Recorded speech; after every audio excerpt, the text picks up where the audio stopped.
पाकिस्तान के साथ तनाव के बीच आधुनिक अपाचे हेलीकॉप्टर को तैनात कर दिया गया है। तैनाती से पहले हेलीकॉप्टर्स को वाटर कैनन से सलामी दी गई।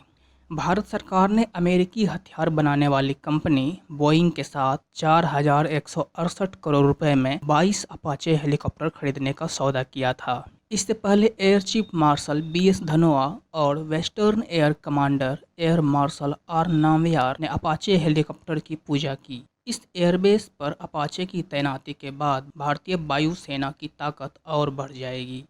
बता दें कि भारत को कुल 22 अपाचे हेलीकॉप्टर मिलने हैं। इससे पहले 8 हेलीकॉप्टर भारत को सौंपे जा चुके हैं। यह एक आधुनिक लड़ाकू हेलीकॉप्टर है।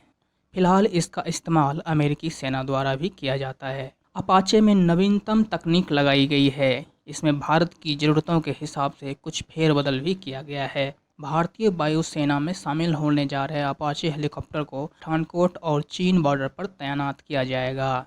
आइए जानते हैं अपाचे हेलीकॉप्टर के बारे में कुछ खास बातें।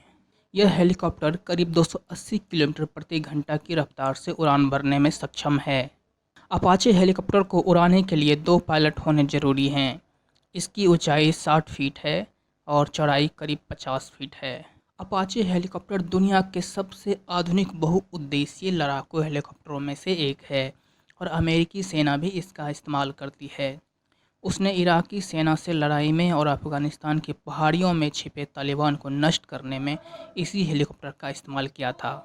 इस हेलीकॉप्टर में हेलीफायर और स्ट्रिंगर मिसाइलें लगी हुई हैं। इसमें एक सेंसर भी लगा है जिसकी वजह से ये हेलीकॉप्टर रात में भी ऑपरेशन को अंजाम दे सकता है।